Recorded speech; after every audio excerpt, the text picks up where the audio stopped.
ਪਿੰਡ ਦਾ ਇਸ ਲਈ ਤੁਹਾਨੂੰ ਸ਼ਾਇਦ ਪਤਾ ਹੈ ਕਿ ਨਹੀਂ, ਅਸੀਂ ਪਿੰਡਾਂ 'ਚ ਵੇਲਣੇ ਲਾਈਦੇ ਨੇ ਜਿੱਥੇ ਅਸੀਂ ਗੰਨੇ ਪੀੜੀ ਦੇ ਨੇ। ਉਹ ਗੰਨੇ ਪੀੜ ਕੇ ਜਿਹੜੀ ਮੈਲ ਹੁੰਦੀ ਉਹ ਲਾ ਕੇ ਪੀਪਾ ਇੱਕ ਟੁੱਟਾ ਜਿਹਾ ਹੁੰਦਾ ਉਹਦੇ 'ਚ ਪਾਈ ਜਾਈਦੀ ਹੈ। ਮੈਂ ਨਿੱਕੇ ਕਿਸਾਨ ਦੀ ਗੱਲ ਕਰਦਾ ਅਸੀਂ, ਕਿਉਂਕਿ ਨਿੱਕੇ ਕਿਸਾਨ ਹੈ। ਉਹ ਫਿਰ ਰਾਤੀ ਗਿੱਦੜ ਆਉਂਦੇ ਨੇ ਜਿਹੜੇ ਸਾਰੀ ਮੈਲ ਖਾ ਜਾਂਦੇ ਨੇ, ਉਹ ਫਿੱਟੇ ਹੁੰਦੇ ਨੇ, ਉਹ ਮੀਆਂ ਨਵਾਜ਼ ਸ਼ਰੀਫ ਸਾਹਿਬ ਤਰ੍ਹਾਂ। ਤੇ ਉਹ ਜਿਹੜੇ ਗਿੱਦੜ ਨੇ ਜਿਨ੍ਹਾਂ ਨੇ ਮੈਲ ਖਾਧੀ, ਉਹਨਾਂ ਨੂੰ ਤਰੀਕਾ ਹੀ ਇਹ ਕਿ ਰਾਤ ਦੀ ਰਾਤੀ ਆਓ, ਮੈਲ ਖਾਓ ਤੇ ਉਸ ਤੋਂ ਬਾਅਦ ਹਕੂਮਤ ਜਿਹੜੀ ਉਹ ਵਧਾਉਂਦੇ ਜਾਓ। ਤੇ ਦੂਜੇ ਪਾਸੇ ਖਾਨ ਜਿਨੇ ਇਹਨਾਂ ਦੀ ਮੰਜੀ ਵੀ ਠੋਕਣੀ ਹੈ, ਇਹਨਾਂ ਦੀ ਪੀੜੀ ਵੀ ਠੋਕਣੀ ਹੈ ਔਰ ਹਕੂਮਤ ਕਰਨੀ ਹੈ ਇਹਨਾਂ ਦੇ ਸੀਨੇ ਤੇ ਮੂੰਗ ਦਲ ਕੇ। ਕਿਉਂ? ਕਿਉਂਕਿ ਚੋਰ ਨੇ, ਕਰਪਟ ਨੇ। ਮਰੀਮ ਸਾਹਿਬਾ ਕੱਲ ਕਹਿ ਰਹੀਆਂ ਸਨ ਕਿ ਸੈਫਲ ਮਲੂਕ ਖੋਖਰ ਸਾਡਾ ਸਰਮਾਇਆ ਹੈ। ਇਹ ਬਿਲਕੁਲ ਮਰੀਮ ਸਾਹਿਬਾ ਨੇ ਦਰੁਸਤ ਗੱਲ ਕੀਤੀ ਹੈ, ਬਿਲਕੁਲ ਦਰੁਸਤ ਗੱਲ ਕੀਤੀ ਹੈ। ਕਿਉਂਕਿ ਜਿਸ ਬਾਪ ਦੀ ਬੇਟੀ ਹੈ ਮਰੀਮ ਸਫਦਰ, ਉਹਦਾ ਸਰਮਾਇਆ ਚੋਰ, ਡਾਕੂ, ਕਬਜ਼ਾ ਮਾਫੀਆ ਹੀ ਤੇ ਹੋ ਸਕਦਾ ਹੈ। 45 ਕਨਾਲ ਸਰਕਾਰੀ ਅਰਾਜ਼ੀ ਸੀ ਔਰ 150 ਕਨਾਲ ਜਿਹੜੀ ਹੈ ਆਊਟਸਾਈਡ ਦੂਸਰੇ ਲੋਕਾਂ ਦੀ ਜਿਹੜੀ ਅਰਾਜ਼ੀ ਉਹ ਕਬਜ਼ਾ ਕੀਤੀ ਹੋਈ है। गवर्नमेंट ने वो अराजी छड़ाई जो 1.25 अरब रुपए जिसकी मालियत है। अब उसके ऊपर इंशाल्लाह प्राइम मिनिस्टर फैसला करेंगे और हम आपको गरीबों के घर बना के दिखाएंगे। और उन्होंने गरीबों के विच हो सकता मेरे कुछ दोस्त कैमरामैन भी आन, ऐसे लोग जिन्हों की 25 30 40 हज़ार तनख्वाह, उन्होंने उत्थे कर देंगे। और एक होर गल, ये जिहड़े लोग हुंदे ने 25,000 30,000 40,000 20,000 कमाने वाला, ਇਹ ਕਦੇ ਕਰਜ਼ਾ ਚੋਰ ਨਹੀਂ ਹੁੰਦਾ। ਇਹਨੂੰ ਤੁਸੀਂ ਕਰਜ਼ਾ ਦਿੰਦੇ ਹੋ, ਘਰ ਦੇ ਉੱਤੇ ਮੌਰਗੇਜ ਦਿੰਦੇ ਹੋ, ਵਾਪਸ ਕਰੇਗਾ ਤੁਹਾਨੂੰ। ਕਰਜ਼ਾ ਚੋਰੀ ਹਮੇਸ਼ਾ ਵੱਡੀ ਗਰਦਨ ਵਾਲਾ ਕਰਦਾ ਹੈ। ਇਸ ਲਈ ਪ੍ਰਾਈਮ ਮਿਨਿਸਟਰ ਨੇ तमाम ਬੈਂਕਸ ਨੂੰ ਇਨਸਟਰਕਸ਼ਨ ਦਿੱਤੀ ਹੈ कि ਜਿਹੜੇ ਲੋਕਾਂ ਦੀ ਤਨਖਾਹ ਘੱਟ है उनको भी कर्जा दिया जाए घरों के लिए और आसान इंटरेस्ट पे दिया जाए। और अगर किसी की नौकरी नहीं है, वो जाती छोटा मोटा कारोबार करता है, तो उसको भी कर्जा दिया जाए। अब आप कहते हैं, बैंक कहते हैं जी हमें क्या पता वो कितना कमाता है, तो उसका बिजली का बिल देखें, उसका टेलीफोन का बिल देखें, वो जो गैस का बिल पे करता है उससे हिसाब लगा के उसकी इनकम का उसे कर्जा दें। अब खोखर पैलेस और जाती उमरा पैलेस नहीं बनेंगे, अब गरीब का घर बनेगा जिसका वादा करके खान आया था। फर्क सिर्फ एक है, वादे सारे करते सन, खलोता मर्द दा बच्चा एक ही है। मेन वादा तुहाडे नाल एक सी और वो सी कि ना चोरां दे नाल हथ नहीं मिलावांगे। मेरे खान दे उत्ते जिहड़ियां रोज़ बकवासियात हुंदियां ने, अटैक हुंदे ने, साडे वर्गे उहदे अदना कारकन जिहड़े इत्थे झूठे परचे और झूठे मुकदमे फेस करते हैं अपनी हुकूमत हुंदे होए। इस गल का सबूत है कि खान ने कंप्रोमाइज़ नहीं किया, जिहड़ी गल कीती सी उहदा पूरा मुल पाया तुहाडे नाल और इंशाल्लाह अगों भी पाएगा। ये मैं दोबारा इस कंपनी का नाम नहीं लूँगा, ये वो कंपनी है जिसका मैंने नाम नहीं लिया था, लेकिन चोर की दाढ़ी में तिनका। $3.80 1 किलोमीटर का एक किराए दियां बसां ने सारियां मैट्रो दियां, तुहाडियां नहीं हैगियां। एक बैरूने मुल्क है, मैं उसका भी नाम नहीं लवांगा क्योंकि मुल्क मैनू बड़ा प्यारा है। उस मुल्क नाल साडियां 100 साल दियां दोस्तियां ने, पर हर मुल्क दे विच हुसैन हकानी ते हुंदे ने ना। वो साडा मुल्क होवे या कोई होर होवे, मीर जाफर मीर सादक हुंदे ने ना। वो साडा मुल्क होवे या कोई होर होवे, अयाज सादक हुंदे ने ना हर मुल्क दे विच। इसे तरीके दे नाल इस कंपनी ने किराए ते बसां जिहड़ियां चलाईयां, शरीफा ने इन्हां नूं दित्तियां, जिन्हां ने मेरे ते मुकदमा किया होया। $3.80 1 किलोमीटर का किराया वसूल किया 8 साल। उस तो बाद किहदी हुकूमत आई? तुहाडे अपने भरा अपने वीर इमरान खान दी दोबारा रीवैल्यू होया वो किराया बसां दा। और इसे कंपनी ने, किसी होर ने नहीं, इसे कंपनी ने उसे लाहौर दे विच, उसे सड़क दे विच, उसी शहर में, उसी सड़क पे, उन्हीं बसों के साथ जो बसें चलाई, वो $3.80 फी किलोमीटर पे नहीं, $1.86 फी किलोमीटर। ते जिहड़ा उत्ते वाला $1.94 फी किलोमीटर सी, ये तुहाडे प्यो कोल जांदा सी। जे उदों मुनाफा सी ते अज घाटा क्यों पा रहे हो? अज जिहड़े 340 350 या 320 रुपए का फी किलोमीटर घाटा क्यों पा रहे हो? ਅੱਜ ਅੱਧੀ ਕੀਮਤ ਤੋਂ ਵੀ ਘੱਟ ਤੇ ਕਿਉਂ ਚਲਾ ਰਹੇ ਹੋ? ਕਿਉਂਕਿ ਹੁਣ ਇਮਰਾਨ ਖਾਨ ਆ ਗਿਆ ਹੈ, ਉਹ ਦੇਗਾ ਕੰਨ ਦੇ ਥੱਲੇ ਜਿਹੜਾ ਮਾਲ ਖਾਣ ਦੀ ਕੋਸ਼ਿਸ਼ ਕਰੇਗਾ। ਇਸ ਲਈ ਹੁਣ ਅੱਧੀ ਤੋਂ ਵੀ ਘੱਟ ਕੀਮਤ ਤੇ ਆ ਗਏ ਨੇ ਤੇ ਉਹ ਜਿਹੜੇ ਬੈਠੇ ਨੇ ਕਰਪਟ ਔਰ ਚੋਰ ਇੰਗਲੈਂਡ ਦੇ ਵਿੱਚ ਛੁਪ ਕੇ ਮਲਾਈ ਖਾ ਕੇ ਗਿੱਦੜ, ਹੁਣ ਉਹ ਵੀ ਬਚਾਉਣ ਨੂੰ ਇੱਥੇ ਨਹੀਂ ਹੈਗੇ।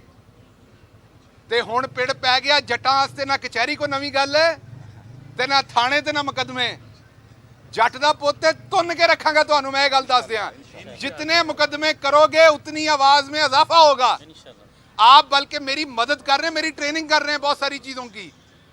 आप देख लें कि हमारी बहनें हों या हमारे भाई हों, हम शाना बिशाना खड़े हैं।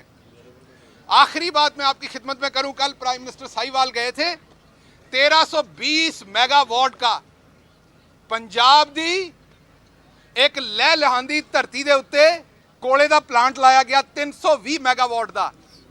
पूरी दुनिया 1320 मेगावाट दा पूरी दुनिया दे विच कोयले दे प्लांट बंद कर दिते गए ने, क्योंकि उहदा जिहड़ा धुआं है उहदे नाल कैंसर हुंदा है, उहदे नाल दमा हुंदा है, उहदे नाल बहुत सारियां बीमारियां हुंदियां ने। शंघाई दे विच 2020 तकरीबन सारे कोल प्लांट बंद हो गए ने। मगरब पहले तो कर चुकिया है, और अगर किसी मुल्क में कोल का प्लांट है, क्योंकि गिद्दड़ फिर आगे झूठ बोलेंगे, तो वो कोयले को डायरेक्ट जला के बिजली नहीं पैदा करते, पहले उसकी गैसिफिकेशन करते हैं, फिर बिजली पैदा होती है। यहां पर कोयले से डायरेक्ट बिजली पैदा की गई। 1340 मेगावाट का साहिवाल की जरखेज जमीन के अंदर वो प्लांट लगाया गया। फूड बास्केट, जो हमारी फूड बास्केट है, जिथों सानू कणक आंदी है, जिथों सानू मकई आंदी है, जिथों सानू शुगर आंदी है, जिथों सानू दुध आंदा है, घ्यो आंदा है। और इत्थे ही गल नहीं मुक्की, उस बिजली घर दे विच रोज 18,000 टन कोयला जलदा है, और वो कोयला पहले कराची आंदा है, क्योंकि इंपोर्टेड कोयला है। ये वो कोयला नहीं जेडे दोवें भरा गए सन चनियोट, इत्थों सोना निकल आया है। लोहा जिहा फड़ के आंदे सन, सोना निकल आया है। वो कमबख्तो, तुसीं ते लोहे नूं हत्थ लाओ नूं जंग पै जांदा है, सोने नूं हत्थ लाओ लोहा हो जांदा है।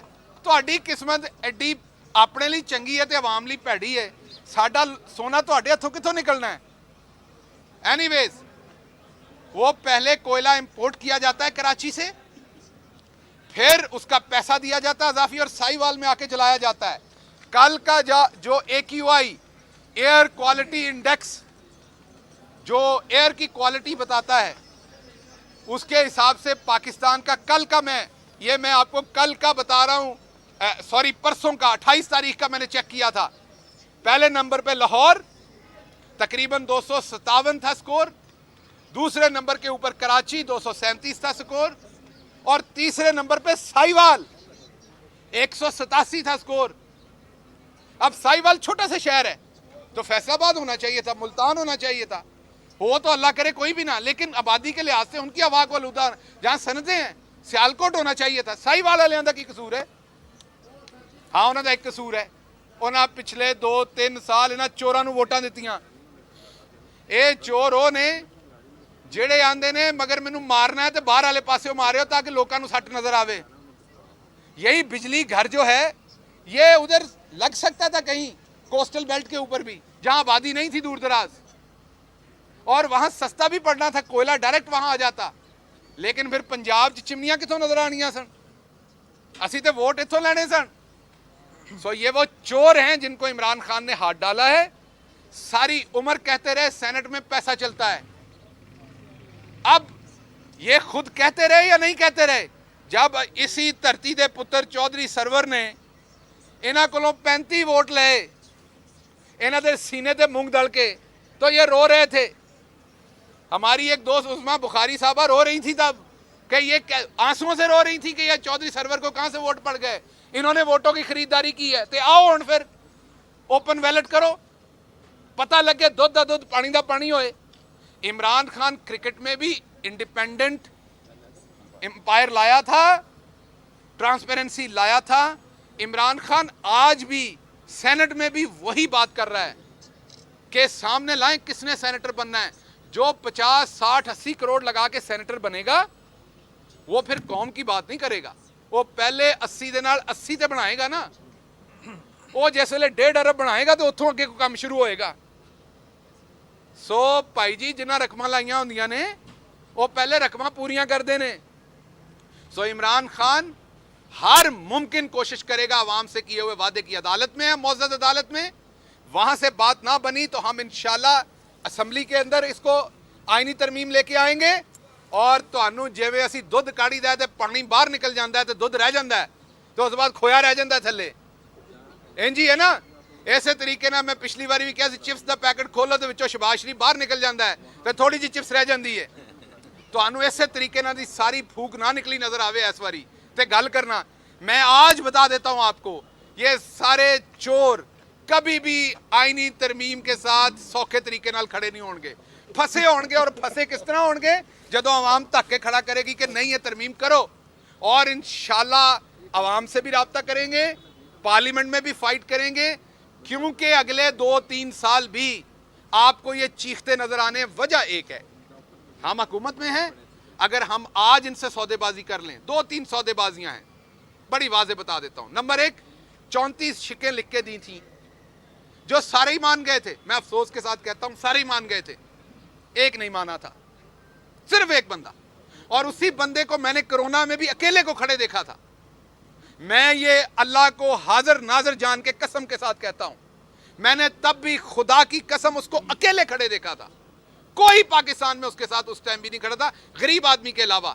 जब कोरोना पे इमरान खान ने कहा था कि मैंने हार्ड लॉकडाउन नहीं लगाना, आप दोस्तों ने भी किया होगा, मैं इल्जाम नहीं लगा रहा, लेकिन आपने भी तनकीद की होगी उस पर। उस टाइम टेलीविजन ने तनकीद की, FIR उसके खिलाफ दर्ज करने की बात की, लेकिन वो मर्द का बच्चा डट के खड़ा रहा उस टाइम, और उसका समर अल्लाह की जात ने उसको दिया। हमारा ना सिर्फ गरीब बचा, कल की खबर है, और आज सुबह चैनल्स चला रहे हैं, मैं समा पे भी देख रहा था, ARY पे भी देख रहा, दूसरे चैनल्स पे भी, कि पाकिस्तान की स्टॉक एक्सचेंज ने इंडिया को मात दे दी है। हमारी पिछले 13 साल में बुलंद तरीन जगह पे इस टाइम स्टॉक एक्सचेंज है, ये हमारी पिछले 13 साल का रिकॉर्ड तोड़ दिया है। ये जिस वेले तुसी कहंदे हो ना रब दी राज दिओ ते अगों पता नहीं किन्ने गुणा लभदे ने। ये खान ने रब दी राह दे विच फैसला लिया सी, गरीब वास्ते फैसला लिया सी, अमीर ते सारा दूजे पासे खलोता सी, क्योंकि पहली बीमारी सी जिहड़ी अमीरां नूं भी लग जानी सी और उहदा इलाज कोई नहीं सी। और असी सारे अमीर हैं, क्योंकि गरीब वो है जिन्हों अगले वक्त दे टुक दा नहीं पता कि मैनूं अगले वक्त दा टुक कितों लभना है कि नहीं लभना। सो कहण दा मतलब है कि इमरान खान उदों भी गरीबां नाल खड़ा होया, अज भी सैनट दे इलैक्शन च भी वही गल करेगा जिहड़ा वादा कीता। और अगर आज हम इनको वो 34 शिकें जो इन्होंने लिख के NRO मांगा था वो दे दें, शहबाज शरीफ दियाँ 10 अरब दियाँ दुध जिहड़ा मझां दा उन्होंने कबूल कर लईए कि हाँ जी एक मझ ने इन्ने अरबां दा दुध दिता सी। इनके जो 5 मंजिला प्लाजे के अंदर जिहड़ियां मंजिलां ही है, सामने तुहाडे प्लाजे दियां 5 ने, उत्ते 11वीं मंजिल इन्हां दे दमाद ने खरीद लई सी, उन्होंने कबूल कर लईए। जलजले जदगान दी जिहड़ी इमदाद लुटी सी बरतानिया तो आई, उन्होंने कबूल कर लईए। मरियम सफदर दी लंदन दी की पाकिस्तान च भी कोई प्रॉपर्टी नहीं, उन्होंने कबूल कर लईए। सैफुल मलूक खोखर नूं हक बाऊ सुल्तान दे तोबा नाउज बिल्ला बराबर तस्लीम कर लईए। राणा सनाउल्ला साहब नूं तोबा नाउज बिल्ला दादा साहब दे नायब दे तौर दे उत्ते कबूल कर लईए। ते फिर इमरान खान तो चंगा हुक्मरान कोई नहीं है। फिर जिस तरह जरदारी नूं गार्ड ऑफ ऑनर दिते, जिस तरह जरदारी नूं 72 डिशां दे खाने खवाए, ਇਹ खुदा दी कसम इमरान खान दे पैर भी कुटणगे। लेकिन हुकूमत करनी इस तरह सौखी नहीं है, अदालतां दीयां पेशियां लैणियां ते इमरान खान वास्ते भी रोज़ आके एक्सप्लेनेशन देणियां बिल्कुल साडे लई भी आसान काम है कि असीं भी लम्मे पै जाइए, लेकिन असीं मुश्किल रस्ता चुनिया।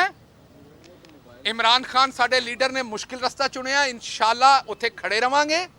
इमरान खान दा फैसला है कि NRO नहीं देना, नहीं देना, नहीं देना। अगले 10 साल लड़िए, अगले 20 साल लड़िए, NRO नहीं देना। हुकूमत होए तद भी, हुकूमत ना होए तद भी। इसलिए नून लीग को वाजे पैगाम है, ए वाण है ते ए दौड़ है। आओ जो दोने भजांगे तो पता लग जाएगा कौन अगे निकलता है। ए घोड़ा तो घोड़े का मैदान। NRO नहीं मिलेगा। आपके सवालात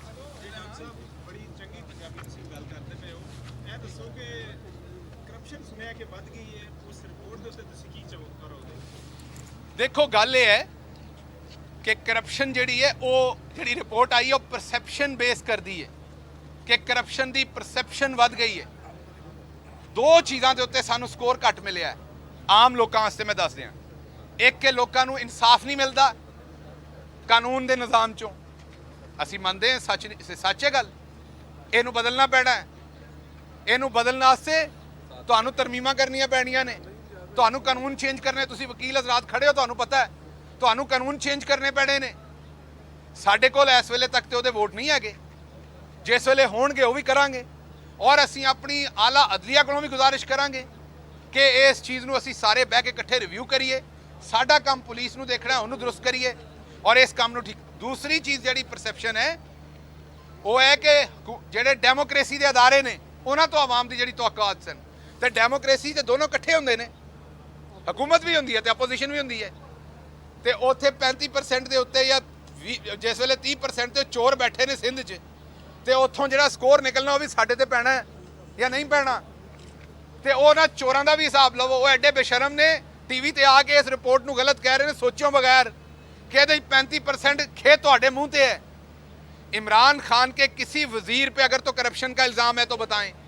इमरान खान अगर अपनी नानी मासी चाची पोते पोतियां नू यूनाइटेड नेशन लैके जाता है 777 च, तो दसो इमरान खान का सारा खानवादा अगर प्राइम मिनिस्टर हाउस में रहता है तो बताओ। इमरान खान अगर तुम्हारी तरह 13-13 लाख डॉलर के दौरे करता है तो बताओ। इमरान खान तो काबुल का दौरा 10,000 डॉलर में करता है, जो दौरा तुम लोग 2-2 लाख डॉलर में करते हो। इमरान खान तो यूनाइटेड नेशन का दौरा जो है वो 60,000 डॉलर में करता है, या 1.5 लाख डॉलर में करता है, जो तुम लोग 13-13 लाख डॉलर में करते हो। इमरान खान डेवोस का दौरा जो है 50,000 कम डॉलर से करता है। तो हमने तो करप्शन नहीं की, आवाम के सामने है, असी तो अजे भी तुहाडे सामने फिर रहे हैं। इसलिए जिन्हों ने करप्शन की है वो मोटे मोटे बिल्ले, वो दानियाल अजीज साहब जिन्हों को सरगोदा दे विच 7,000 कनाल जमीन खाली करवाई गई, ਉਹ ਜਿਨ੍ਹਾਂ ਦੀਆਂ ਝੂਠ ਬੋਲ ਕੇ ਮੁੱਛਾਂ ਚਿੱਟੀਆਂ ਹੋ ਗਈਆਂ ਨੇ, ਬਾਕੀ ਸਭ ਕੁਝ ਕਾਲਾ ਹੈ ਅਜੇ ਤੱਕ। ਉਹ ਜਵੇਦ ਲਤੀਫ ਸਾਹਿਬ ਜਿਨ੍ਹਾਂ ਨੇ ਇੱਕ ਵੈਗਨ ਅੱਡੇ ਦੀ ਜ਼ਮੀਨ ਜਾਲੀ ਤੌਰ ਤੇ ਥਿਆ ਕੇ, ਉਹਨਾਂ ਦੀ ਵਾਲਦਾ ਮੇਰੀ ਵੀ ਵਾਲਦਾ ਨੇ, ਔਰ ਮੈਂ ਕਸਮ ਖੁਦਾ ਦੀ ਇਹ ਸੱਚ ਕਹਿ ਰਿਹਾ, ਮਾਵਾਂ ਸਾਂਝੀਆਂ ਨੇ, ਸਾਡੀ ਮਾਂ ਦੇ ਨਾਂ ਕਰਾ ਦਿੱਤੀ ਕਿਉਂਕਿ ਉਹ ਜਵੇਦ ਲਤੀਫ ਦੀ ਮਾਂ ਵੀ ਸਾਡੀ ਮਾਂ ਹੈ। ਉਹਨੂੰ ਕੀ ਪਤਾ ਭੋਲੀ ਮਾਂ ਨੂੰ ਕਿ ਕੀ ਕਰਨ ਦਿਆ ਮੇਰੇ ਨਾਲ। ਸੋ वालदा के नाम पे करा दी वो ज़मीन, और अब बेचारी वालदा को मुकदमे भुगतने पड़ रहे हैं क्योंकि सरकारी ज़मीन लूट मार के वालदा के नाम पे करा दी। उस तो बाद आके मगरमच्छ के आंसू बहाने ने कि हमारी वालदा के ऊपर मुकदमा हो गया। उस औलाद नू पूछो, गंदी औलाद, ना मज़ा ना स्वाद, कि आप लोगों ने ऐसे काम किए क्यों हैं। तूर साहब आ जाए, तशरीफ़ ले आए, तूर साहब आ जाए तशरीफ़ ले आए। उस औलाद से आप पूछें कि आपने ये काम क्यों किया है। दूसरा, उनके पास एक फ्लोर मिल थी, वो भी सरकारी ज़मीन पर। इसी तरीके से एक धोती पहन के लाहौर में फिरते हैं इनके जग्गा जी, उन्होंने भी एक, थोड़ा सा पीछे हो जाए, उन्होंने भी एक सोसाइटी काट दी सरकारी ज़मीन के ऊपर।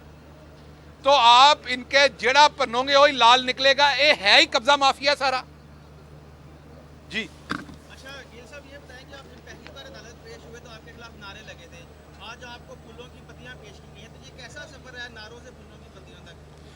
देखो जी, गल ये है कि नारे लगन खिलाफ या नाल मेरे कन्ना नूं इहदा कोई ज़्यादा फर्क नहीं पैंदा, क्योंकि मेरा दिल और दिमाग जिहड़ा है वो खान दे पिछे है। ये नारे लाण, धक्के देण, जो भी करन, मैं पहले भी दसिया सी, मंजी पीढ़ी मुनासिब ठोकी जाएगी। यहाँ पर हर करप्ट की मंजी पीढ़ी का मुनासिब इंतजाम किया जाता है जी। और कोई सवाल? कि आप मशीर जो हैं सारे सर जोड़ के बैठे एहतसाब करने के लिए, क्या आप लोगों ने गरीब आवाम के रिलीफ के लिए क्या सोचा है अभी तक? क्या ये बड़ा अच्छा सवाल है, ये बड़ा अच्छा सवाल। अक्सर लोग पूछते हैं कि ये जो 10 अरब आपने वापस ले लिया, ये जो पिछली दफ़ा एंटी करप्शन ने 3 अरब रिकवर किया था, अब 400 अरब किया है, ठीक है ना, इसका गरीब को क्या फ़ायदा है? गरीब को तो आटा नहीं मिलना है इसमें से। इसका जवाब देता हूँ। पिछली हुकूमतों में ज़्यादा से ज़्यादा 30, 40, 50 अरब रुपए तक ये किसी गरीबों के प्रोग्राम पे लगाते थे। इस हुकूमत में आज हम 250 से 300 अरब गरीबों को डायरेक्ट वो जो कैश दिया जाता है, उसकी आपको इंपॉर्टेंस का नहीं पता, मुझे नहीं पता, इस दोस्त को नहीं पता, क्योंकि आप आटा अभी खरीद सकते हैं जेब से जाके। उससे पूछें जिसके पास कल के खाने के पैसे नहीं कि 2,000 रुपया क्या है, वो बहुत बड़ी रकम है उसके लिए 2,000। और आप दोस्तों की भी ज़िंदगी में ऐसा वक्त कभी ना कभी आया होगा, क्योंकि ज़्यादातर सेल्फ मेड है, कि बंदे के लिए 1,000 रुपया क्या चीज़ होती है। तो इसलिए हुकूमत ने जितना चोरों से पैसा रिकवर करना है वो गरीब के पास ही जाना है। क्योंकि इमरान खान ने वजीरों को तो अयाशियां करने नहीं देनी, तो पैसा कितने ते लगना है ना, वो इंशाल्लाह गरीब ते लगेगा। ਤੁਹਾਡੇ ਪਿਆਰ, ਤੁਹਾਡੇ ਮੁਹੱਬਤ ਦਾ, ਲਾਹੌਰ ਦੀ ਮੁਹੱਬਤ ਦਾ, ਮੇਰੇ ਵਕਲਾ ਦੋਸਤਾਂ ਦਾ, ਮੇਰੇ ਪੋਲੀਟੀਕਲ ਦੋਸਤਾਂ ਦਾ ਬਹੁਤ ਸ਼ੁਕਰੀਆ। ਪਾਕਿਸਤਾਨ ਜ਼ਿੰਦਾਬਾਦ।